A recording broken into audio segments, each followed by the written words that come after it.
Alhamdulillahilladzi binikmatihi tatimmus sholihat wa bifadlihi tatanazzalul khairat wal karamat. Asyhadu an la ilaha illallah wahdahu la syarika lah wa asyhadu anna Muhammadan abduhu wa rasuluhu la nabiyya ba'dahu. Allahumma salli wa sallim wa barik ala Sayyidina Muhammadin wa ala alihi wa ashabihi ajma'in, amma ba'd. Qala Allah Ta'ala fil Qur'anil Karim, A'udzu billahi minasyaitonir rajim, ya ayyuhalladzina amanu taqullaha haqqa tuqatih wa la tamutunna illa wa antum muslimun. وقال تعالى في آية أخرى أعوذ بالله من الشيطان الرجيم بسم الله الرحمن الرحيم سبحان الذي أسرى بعبده ليلا من المسجد الحرام إلى المسجد الأقصى الذي باركنا حوله لنريه من آياتنا إنه هو السميع البصير. وقال رسول الله صلى الله عليه وسلم في حديث الشريف اتق الله حيثما كنت وعبر السيئة حسنة تمحوها وخالق الناس بخلق حسن. صدق الله العظيم وبلغ رسوله النبي الحبيب الكريم ونحن له على ذلك من الشاهدين والشاكرين والحمد لله رب العالمين. Ma'asyiral muslimin wa jumratal mu'minin rahimakumullah.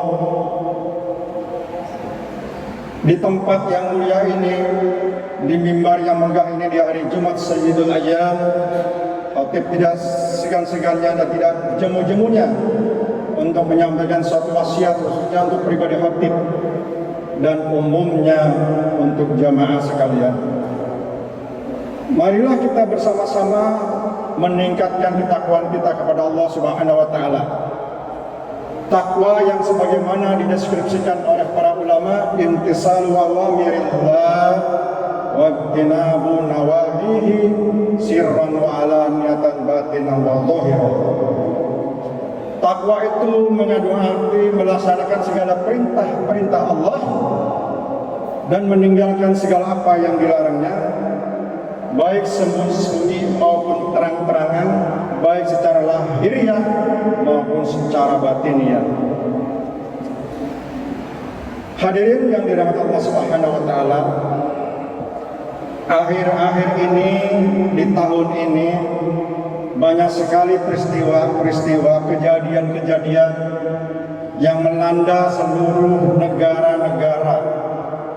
Bukan hanya Indonesia tercinta, tetapi seluruh negara-negara belahan dunia pasti mengalami apa yang namanya peristiwa-peristiwa atau berita-berita penting yang ada di media-media yang kita saksikan, yang disuguhkan di dalam media-media tersebut yang sangat dahsyat.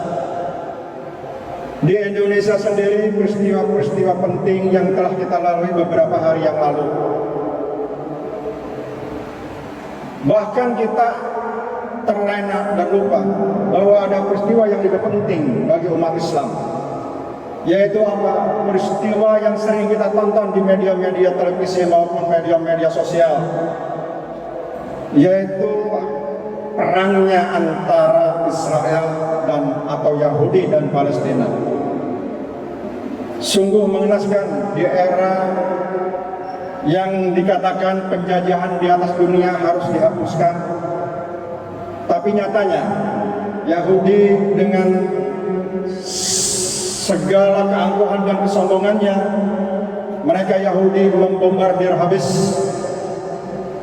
bahkan sampai kepada anak keturunan cucu daripada bangsa Palestina yang notabene adalah umat Islam. Jelas perang ini bukan perang politik. Boleh dikatakan dalam bahasa agama adalah perang nubuwah, perang akhir zaman, di mana yang kita saksikan mereka menghabiskan seluruh anak cucunya dengan istilah genosida. Keprihatinan itu memancing kita untuk saling mencintai, saling menolong satu sama lain, karena mereka adalah umat Islam. Bangsa Palestina itu umat Islam, dan kita sendiri bangsa Indonesia adalah bangsa yang terbesar di dunia, adalah umat Islam. Caranya bagaimana, hadirin yang dirahmati Allah? Untuk bisa membantu, harus muncul dulu rasa cinta kepada bangsa Palestina, harus muncul dulu rasa kebanggaan kepada bangsa Palestina. Tidak mungkin kita akan membantu sesuatu kalau tidak tumbuh rasa cinta yang ada di dalam diri kita. Karena dengan dorongan rasa cinta, tentunya segala semangat dan keinginan untuk membantu yang dicintai pasti akan diupayakan semaksimal mungkin. Bukan hanya cinta, sebelum cinta harus kenal. Kalau kita ingin mencintai sesuatu atau seseorang tapi tak kenal, ya tak sayang. Kenal dulu, baru kita akan muncul rasa mahabbah, rasa cinta kepada sesuatu tersebut. Hadirin yang dirahmati Allah Subhanahu wa taala. Di kesempatan siang hari ini, khotib akan menyampaikan rasa cinta dan memperkenalkan kecintaan kita kepada bangsa Palestina. Kenapa harus demikian? Ada 9 poin yang harus kita kenal. Lalu kita akan muncul rasa cinta kepada bangsa tersebut. Selama ini kita membantu belas kasihan karena manusiawi. Pertolongan pertama yang lalu kita sumbangkan itu hanya muncul di dalam benak kita adalah rasa belas kasihan, rasa pri kemanusiaan. Setelah diulur sampai sekarang ini, ternyata bukan hanya faktor manusiawi. Dilihat mereka menghabiskan seluruh anak cucu bangsa atau warga sipil dari bangsa Palestina. Oleh karena itu, untuk membangkitkan semangat daripada rasa dan bela kepada Palestina, tentunya harus kenal. Yang pertama, kenapa kita harus mencintai di negara tersebut? Karena di negara tersebut ada yang namanya Masjid Al-Aqsa, yang sama-sama kita ketahui menurut sejarah. Masjid Al-Aqsa itu dibangun masjid yang paling pertama dan tertua di dunia, bukan di negara-negara tersebut. Yang tertua dan pertama di dunia. Sejak mulai Nabi Adam membangun fondasi, peletakan batu pertama, membangun Ka'bah, 40 tahun berikutnya baru membangun Masjid Al-Aqsa. Muncul perkenalan kedua. Masjid Al-Aqsa berada di kota Baitul Maqdis, yaitu di negara Palestina, di mana saat itu umat Islam menyelenggarakan dan sholat berkiblat kepada Masjid Al-Aqsa sebelum ke Baitul Haram. Yang ketiga kita perkenalkan bahwa di Masjidil Aqsa itu merupakan titik awal pemberangkatan Rasulullah dari Masjidil Haram ke Masjidil Aqsa, lalu dari titik akhir menuju ke Sidratul Muntaha. Itu merupakan mukjizat yang terbesar yang dimiliki oleh Rasulullah SAW, yang bisa disebut dengan perjalanan Isra wal Mi'raj Rasulullah SAW. Di negara Palestina, kita perkenalkan kembali di negara Palestina itu merupakan gudangnya historis daripada kelahiran para nabi dan rasul. Yang bertempat di Masjidil Aqsa tersebut banyak para nabi-nabi dan para rasul dilahirkan. Di samping itu, di Masjidil Aqsa, di negeri Baitul Maqdis atau di kota Baitul Maqdis tersebut, banyaknya para ulama tokoh-tokoh yang sekarang kita sering mengkaji yang namanya kitab Sahihul Bukhari atau Syarah Sahih Bukhari, Ibnu Hajar Al-Asqalani. Beliau adalah ulama besar dari negeri Palestina di kota Asqalan. Yang kedua kita perkenalkan, di Baitul Maqdis tersebut di situ Dajjal akan terbunuh nanti, sebagaimana hadis-hadis nubuah Rasulullah SAW. Makanya Rasulullah mengkhususkan untuk negara ini berdoa. Rasulullah berdoa, Allahumma barik lana fi Syamina wa fi Yamanina. Ya Allah, berkahilah negeri Syam ini dan berkahilah negeri Yaman. Negeri Syam itu apa? Negeri Syam terdiri dari 4 negara. Negeri Syam terdiri dari gabungan beberapa negara. Pertama, Suriah. Kedua, Lebanon. Ketiga, Yordania. Yang keempat, Palestina. Itu sudah diakui. Rasulullah SAW merupakan Syam negara-negara yang terkumpul menjadi satu dari 4 negara. Makanya begitu saudaranya Palestina diusik, tetangga sebelahnya Suriah, Yordania, Lebanon angkat senjata. Bahkan Yaman, karena Yaman merupakan negara yang aman yang disabdakan Rasulullah SAW. Hadirin yang dirahmati Allah Subhanahu wa taala, sehingga Allah mengabadikan Masjidil Aqsa di dalam surat Al-Isra. Allah Subhanahu wa taala berfirman, Subhanalladzi asra bi 'abdihi lailan minal masjidil haram ilal masjidil aqsa alladzi barakna haulahu linuriyahu min ayatina innahu huwas samiul basir.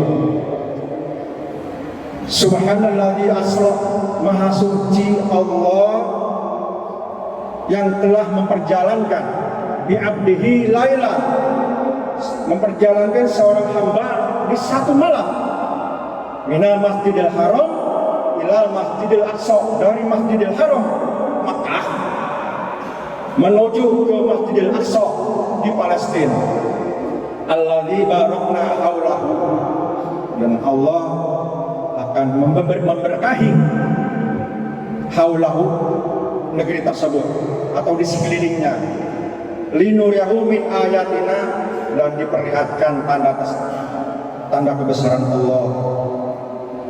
Innahu wasami'ul basir, sesungguhnya Allah maha mendengar lagi maha melihat. Hadirin yang Allah Subhanahu wa taala, kita kutip biasanya ayat ini ditafsiri oleh para mufassir. Kalau kita buka Maktabah Samilah, itu 75 mufassir dunia membahas tentang masalah makna daripada ini adalah masalah kesolat. Jarang sisi lain yang dibahas. Nah, kita buka dua para mufassir, yaitu Al-Imam Ibnu Jarir Al-Qurtubi menyampaikan dalam tafsirnya Jami'ul Bayan fi Ta'wilil Quran yang berkaitan dengan Masjidil Aqsa yang diberkahi di sekelilingnya, yaitu maksudnya yaitu negeri tersebut merupakan tempat yang penuh berkah.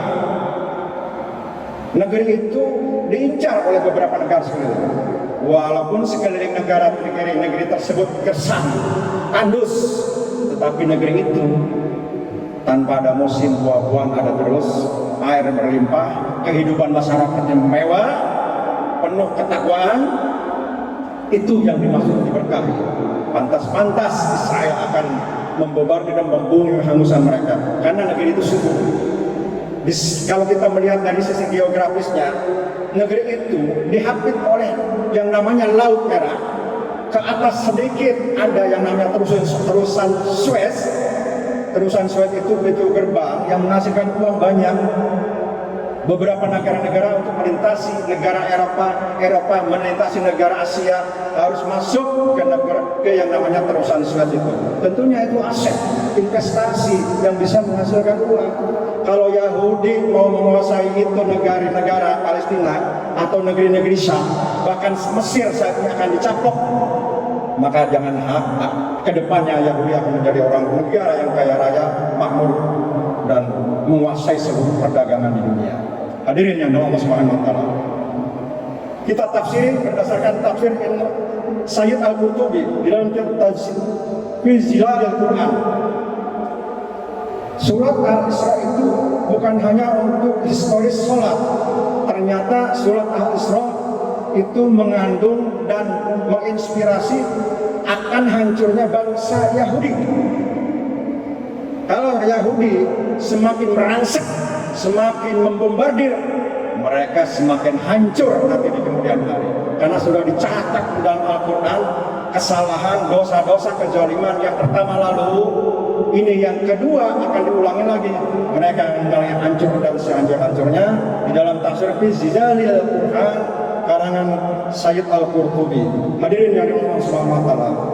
Terakhir, di negara Palestina itu, di negara Sam itu ada satu kelompok, ada beberapa kelompok yang Allah tangguhkan, yang Allah gagahkan, yang Allah menangkan, yang Allah beranikan untuk menghembus, membombardir bangsa-bangsa dan membela serta melawan dari kekejaman bangsa Zionis tersebut.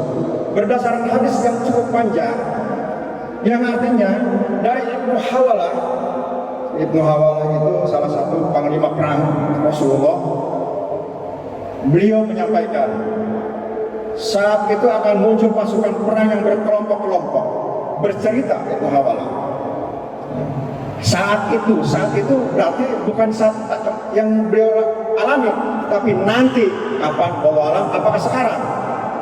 Tinggal bagaimana kita mencocok logikan hadis ini, hadis nubuwah ini dengan keadaan sekarang. Ada saat beberapa kelompok pasukan yang berada di Syam. Syam itu yang tadi di 4 negara. Apakah itu Houthi? Apakah bangsa yang dari Yordania, Suriah, Yordania, bahkan Yaman? Kelompok pasukan yang berada di Yaman dan pasukan yang berada di Irak, Ibnu Hawalah berkata, pilihkan aku ya Rasulullah, seandainya peristiwa itu terjadi nanti, aku harus membela yang mana? Aku harus berada di mana? Kata Rasulullah SAW, pergilah engkau ke negeri Syam. Karena negeri Syam itu adalah negeri yang dijamin oleh aku dan Allah, dan negeri itu akan memberikan perlindungan dan perlindungan nanti di hari kiamat. Itu janji Allah dan Rasulullah SAW. Hadis riwayat Ahmad dan Abu Dawud disahihkan oleh Albani. Hadisnya sahih, walaupun hadis ini nubuwah bercerita tentang yang akan datang. Wallahu alam masa sekarang. Mudah-mudahan wasiat ini menginspirasi kita, tertanam dalam diri kita untuk rasa cinta, lalu membantu. Hiroh kita dipertanyakan, iman kita dipertanyakan. Kalau kita hanya memikirkan persoalan dunia dan kehidupan kita sendiri, tapi kanan kiri bangsa kita, umat saudara kita, umat Islam, tanpa ada rasa bela sama sekali, nauzubillah min dzalik. Bahkan para ulama, orang tersebut akan terlepas imannya dalam dirinya. Wallahu a'lam. A'udzubillahi minasyaitonir rajim. Bismillahirrahmanirrahim. Wal 'asri innal insana lafi khusrin illa alladziina aamanu wa 'amilus shalihati wa tawassaw bil haqqi wa tawassaw bis sabr. Barakallahu li wa lakum bil Qur'anil azim wa nafa'ani wa iyyakum bima fihi minal ayati wa dzikril hakim. Aqulu qawli hadza wa astaghfiruhu innahu huwal ghafurur